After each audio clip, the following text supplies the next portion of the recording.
Here's Brody Brazil. When I say that baseball has a deal with FanDuel, boy, that's a tongue twister. I guess I should explain myself a little bit better. We're talking about two different things here. Major League Baseball is now connected with FanDuel because that's the naming partner of a lot of regional sports networks that cover Major League Baseball teams. So there is that, and we'll touch on that later on in the video. But most recently here, the Major League Baseball Players Association, they recently had a legal battle against FanDuel, a lawsuit that was thrown out, which has now turned into a licensing agreement between Major League Baseball players and FanDuel, and that's what we're going to dive into here. It's a story that came out last week. It wasn't really documented and covered well, so I wanted to touch on it here. First off, it's the baseball and FanDuel networks connection. Now, back in October, the naming rights for 16 networks that used to be called Bally Sports and Fox Sports Net, so you remember those over all the years, they changed their names to be called FanDuel Sports Network. So that's just a naming rights situation, but it is FanDuel making a big mark on Major League Baseball. They now have the rights for more than 30, not just Major League Baseball teams, but 30 NBA, NHL, and baseball teams. And they also had to rework most of their deals with most of the teams, actually giving the Major League Baseball teams a little bit less money per season to show their games on broadcast television. So it's not so much that FanDuel bought the entire networks, it's just the naming rights, but there's also some connections in terms of the streaming app and betting services that FanDuel is going to provide for Major League Baseball games while you, as a fan, watch those games. But Diamond Sports Group, which actually owns the networks, they own and operate and run the networks. They're not the naming partner, they're the actual backbone behind it. In mid-November, just a couple weeks ago, they were finally approved to emerge from bankruptcy. Yeah, they've been going through a lot of business problems, but they took on FanDuel as the naming partner because FanDuel offers a lot of the online sports betting options that could bring some more revenue to the table as part of these respective deals. Here's what David Preschlack of Diamond Sports Group, their CEO, said, quote, "Collaborating with FanDuel provides a tremendous pathway for Diamond to elevate the fan experience and deepen the incremental value we provide for our team, league, and distribution partners. This partnership reinforces opportunities to further strengthen the close connection our RSN regional sports networks have with local fans, including enhancing our direct-to-consumer offering for a growing digital audience." There's a lot of deep television and industry terms used there, but basically trying to say FanDuel is a good thing because it will enhance the product that we provide to everybody. So that's one part of it. Now here's the other part. Major League Baseball, the Players Association, had an issue with FanDuel. They had a lawsuit against FanDuel and some other betting entities, including Bet365 and DraftKings and Underdog Sports. But this is from the Associated Press. This is from mid-November. A commercial affiliate of the Major League Baseball Players Association settled a lawsuit. So there was a lawsuit. Now it's been settled with FanDuel and the Players Association, but that's just the start. They settled the lawsuit on Friday over the alleged unauthorized use of the names and images of MLB players on its sports betting platform.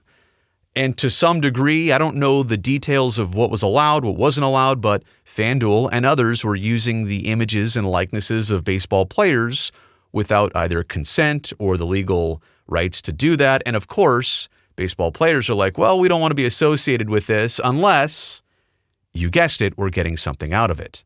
FanDuel was removed from the New York lawsuit that also included Underdog Sports. It wasn't immediately clear whether Underdog Sports had also settled. Well, more than settled. FanDuel made an agreement. A separate suit filed September 16th against DraftKings and Bet365 is pending in federal court in Philadelphia. And so what? Just about 2 weeks later, a little bit less than that, here's the press release. Major League Baseball Players Incorporated, the for-profit subsidiary of Major League Baseball Players Association, FanDuel, North America's leading online gaming company, and One Team partners have signed a non-exclusive product and marketing licensing agreement for FanDuel Sportsbook. That's right, MLBPA went from opposing FanDuel to now legally being their partner. This collaboration enables FanDuel to innovative new player-centric features across its online sportsbook platform starting in 2025. New player-centric features. So it sounds like they're going from just touching on the individual personalities of baseball to now having maybe specific bets or endorsements or things they could never do before. Expect that in 2025. I don't even know the nature of what they're talking about here, but there's obviously some ideas in mind.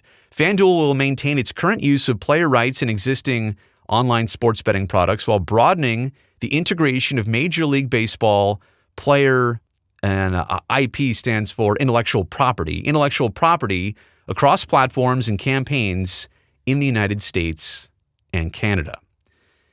MLB Players Incorporated is always looking for new opportunities to grow our group licensing program on behalf of our players, and this license builds on our existing agreements in this new category of revenue. That's from the executive director of the PA, Tony Clark. Quote, "We look forward to working with FanDuel on this partnership." Of course, the players wanted this, but what's the overall landscape of sports now that FanDuel is really making its mark on Major League Baseball? This is kind of an opinion piece. It's from The Guardian. Tom Dart wrote this. There's a whole long list of categories here and subjects brought up in this piece. The headline is that FanDuel Network shows an industry bought and paid for by gambling. And Tom says this about halfway through. Amid the normalization of gambling, betting companies are resembling broadcasters and vice versa. A convergence is taking place as gaming firms embed themselves in the sports media landscape, while traditional media add gambling content, both responding to demand and perpetuating it.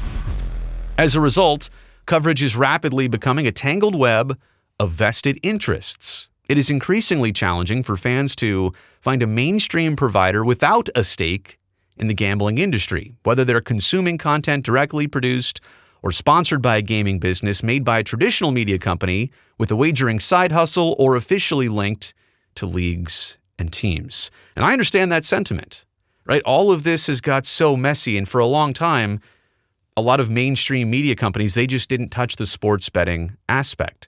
And now they all are. And the sports betting entities have taken on some media and even journalistic entities and integrities. And now it's all getting quite confusing for the average fan to figure out, what am I even watching or betting on or consuming all at the same time? So let me it's a lot, right? That's a lot of different things going on there. Let me try and clear the air here and make some sense out of all of this. Here are my takeaways of all the sports betting pushes and FanDuel now entering the conversation, probably doing a lot more.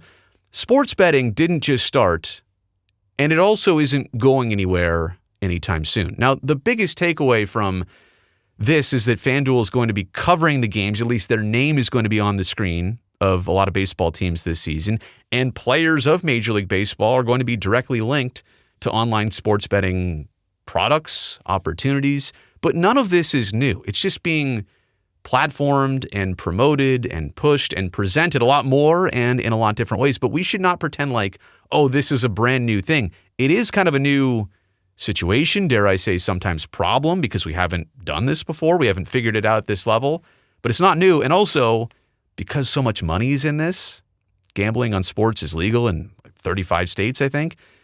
It's not going away anytime soon. But I do want to touch on this. They talk a lot about enhancing the television product and how this is going to serve the partners better.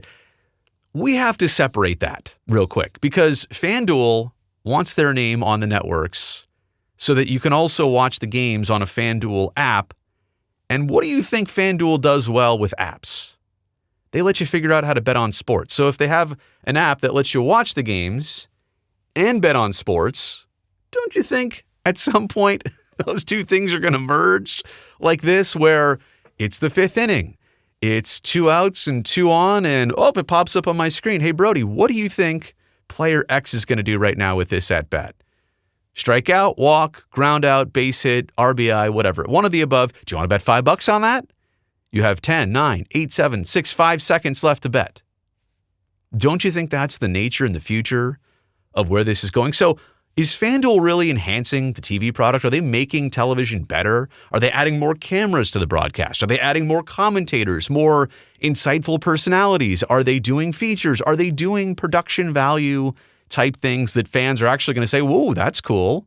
Let me see the umpire have a camera on their mask. That's not happening on regional sports broadcasts. They're not enhancing the TV product.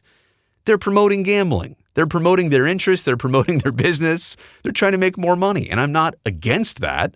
But let's not try and ever cloud the issue of, well, we're making the product better by putting sports gambling options in it. No. That's not what you're doing. Most viewers, I will say, are not betting on sports. If I'm, and I don't have the statistical information to back that up, but if I'm just knowing and guessing and gauging, most people watching a game are just watching the game. They're not betting on sports. And so when you do all that betting content and you pop it up on the screen and you make it a big deal, you talk about the line during the game and this and that, you're not serving the intentions of most of your audience at that point.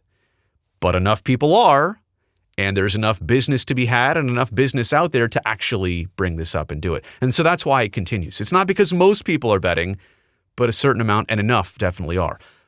But here's an area that we have not really understood yet. It's not been tapped yet. It hasn't, online sports betting hasn't been around long enough to fully understand this.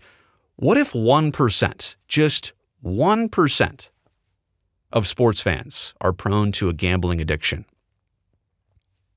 I mean, if there are millions of sports fans, 1% is a large amount of people. Like, we should have some care and concern, and not just the 1-800-GAMBLER number. I mean, they're trying to cover all bases and protect themselves by doing things like that. But what are we entering ourselves into here? I don't know. And honestly, if you're saying you know, and this isn't you don't know either. None of us know. We haven't fully done this out yet for a long enough period of time. But it is kind of scary to think that this is being pushed. And I know some people will say, yeah, didn't cigarette companies used to advertise on baseball games and at stadiums? Yeah, of course. But then they went away. And obviously alcohol is a very prominent sponsor of Major League Baseball, and that still exists, and it doesn't seem like there's going to be a fight with it. So we don't know where sports betting is going to land in kind of the questionable sponsor category or the emerging and new category sponsor. We don't really know. It will just take time to find a proper balance in all of this. And it may not be pretty. It might be ugly. It may be some back and forth. There may be some thoughts both ways on this. Look, I love sports because it's sports. I'm not somebody to get into wagering at all. I'll play a little fantasy football. I feel like that's totally different. This is not my deal, and it's not my thing, and it's not to insult anybody if it is your deal or your thing. But it's definitely happening. It's definitely changing the landscape of baseball, not necessarily always for the better, but it's something I think you should know about. That's the end of this video. Thumbs up down below since you made it here to the end. Also, don't forget to go down there and hit subscribe to this channel. That way I can definitely see you back here next time.